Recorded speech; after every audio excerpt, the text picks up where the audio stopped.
Donc, nous devons vraiment rester lucides. On doit rester lucide pour savoir les frontières. Les frontières. Maintenant, dans cette histoire, il y a maintenant des chrétiens qui sont totalement, qui ne célèbrent même pas ni l'anniversaire, qui disent même qu'on ne doit pas faire la fête pour le mariage.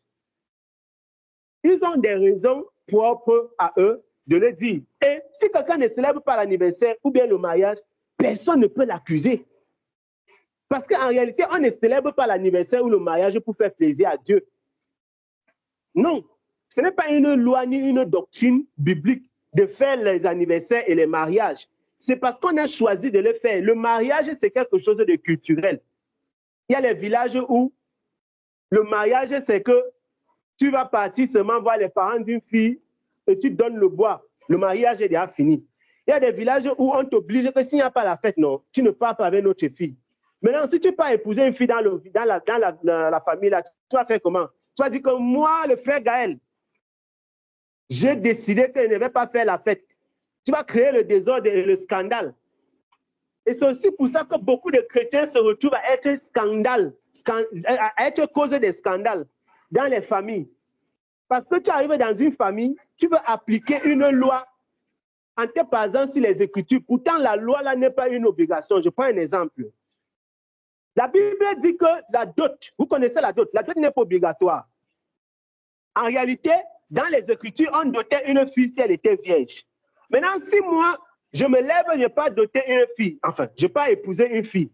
J'arrive, la famille de la fille dit que tu vas donner la dot, sinon tu ne pars pas avec notre fille. On fait comment les bien-aimés? Je vais vous écouter là-dessus. Tu donnes la dot, tu pars avec ta femme, c'est simple. Le frère Yannick dit qu'on donne la dot. Les autres, vous pensez quoi? Parce que la Bible dit qu'on donnait la dot seulement des femmes vierges. Les autres pensent quoi? Ah, on donne la dot, non? Maman Grace dit qu'on donne. Moi aussi, moi, je pense qu'on donne. Dites-moi ce que vous pensez un peu. Parce que la Bible dit qu'on donne la dot seulement des vierges.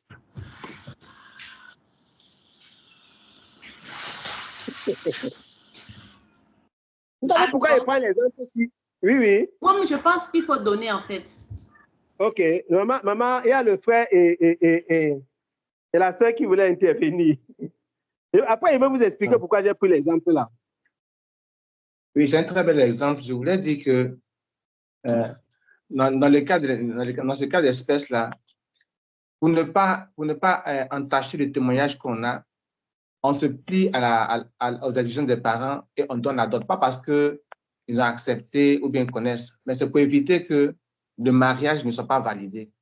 Donc, on se plie à les exigences et Dieu, dans ce cas-là, Dieu sait, comme c'était un peu le cas pour Naaman, où le roi s'appuyait sur lui pour aller adorer son idole, alors qu'il avait donné son cas à l'Éternel.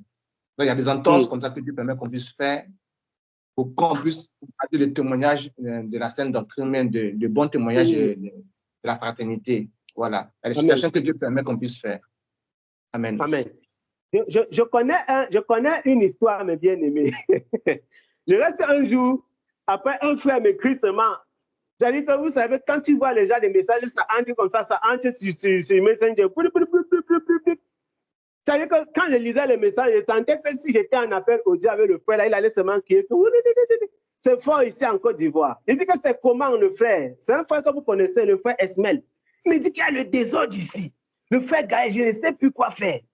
Les frères ici, il y a un groupe de frères qui a décidé que comme la dot c'est seulement la dot des vierges, ils vont prendre les femmes des gens.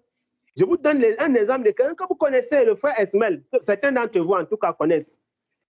On discute, on échange. Il me dit que je ne sais plus quoi dire. Les gens sont décidés que, comme la Bible dit qu'on ne donne pas la dot, ils vont prendre les filles là par force. Et ils ont réussi à convaincre les filles et ils sont partis avec les enfants des gens. Mais bien aimé, si quelqu'un fait ça, c'est un scandale. C'est un scandale. C'est un scandale. Et ils sont dans le péché. Si tu fais ça, si tu prends la fille de quelqu'un et qui ne t'a pas donné véritablement l'ordre, il ne t'a pas donné son accord, tu es en scandale au Seigneur et en scandale pour les païens, tu es dans le péché. Tu es dans la fornication. Tu es dans la fornication. Ce n'est pas un mariage, ça. C'est la fornication. Mais en réalité, qu'est-ce qui était derrière? C'était une doctrine. Ils se sont appuyés sur une doctrine pour forniquer. Donc, en fait, j'ai dit ça pour dire que vraiment, ces choses sont extrêmement sensibles. Mais en même temps, on doit bien comprendre les Écritures, comme Jésus a dit, et comprendre la puissance de Dieu. Comprendre vraiment l'Écriture, comprendre quel est le sens. Parce que si nous voyons, si on commence à analyser le mariage depuis Genèse, le mariage d'Adam et Ève, il n'y avait pas la fête. Le mariage de Isaac et Rebecca, il y avait juste les cadeaux. Il n'y avait pas la fête. Mais allez voir le mariage de Samson. C'était la fête jusqu'à... Allez voir le mariage de noces de Cana où on a invité Jésus. C'était la fête. Allez maintenant voir le mariage des parents de Jésus lui-même. C'est comme si quelqu'un parlait. OK. Allez voir le mariage des parents de Jésus lui-même. La Bible dit que Marie était promise à son époux Joseph. Donc, tout le monde savait déjà que les deux-ci, c'est mari et femme. Vous savez qu'est-ce que les gens attendaient? On attendait le jour où on va venir manger. C'était comme ça. Si on décide que Jeanne, c'est la femme du frère Gaël, elle est sa femme. Elle n'a même plus le droit de regarder encore quand un homme parle. La seule chose qui fait que les deux-là ne couchent pas ensemble, c'est parce qu'on ne s'est pas encore retrouvé pour manger. Parce que le jour où on se retrouve maintenant, on mange, les parents disent que bon, allez faire vos choses. C'est comme ça. Mais tout le monde sait que ça, c'est la femme de tel. Tenter de parler à la fille, là, on va dire que tu as couché avec la femme de quelqu'un. C'est ce que la parole du Seigneur déclare, même là-bas dans Exode chapitre 22.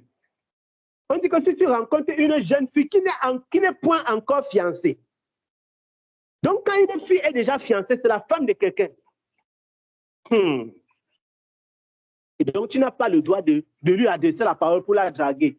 Parce que tu es en train de briser une alliance. Or, cette alliance-là, elle ne prend sens que le jour où les parents donnent le OK et que tout le monde rend témoignage, comme le jour du baptême. Tu ne peux pas venir dire à l'église que tu t'es baptisé et on ne connaît ni celui qui t'a baptisé, il n'y avait personne comme témoin. C'est que ton baptême, là, il y a un doute. C'est pourquoi l'apôtre Paul dit que c'est quoi? C'est un engagement sur la bonne foi.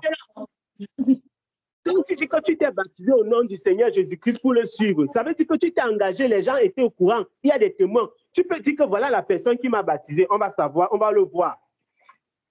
Tu peux dire que telle personne était là. Par exemple, notre sœur Cynthia peut dire que quand je me suis baptisé, il y avait tel, il y avait tel, il y avait tel. Et telle personne m'a baptisé. Vous voyez? Et tout le monde est d'accord. C'est la même chose avec le mariage. Un frère ne peut pas entrer dans une chambre et il dit à une sœur que vraiment, quand elle voit ta face comme ça, c'est net la face que j'ai vue dans mon songe. Toi et moi, c'est nuit et jour, matin, midi, soir. On ne va plus jamais se séparer. Dieu m'a dit que tu es ma femme, mais si tes parents ne sont pas d'accord. Je vous dis comme ça parce que c'est les choses qui arrivent. Et ce sont des scandales.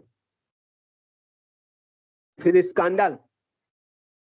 On dit que non, allons-y, allons faire. On part.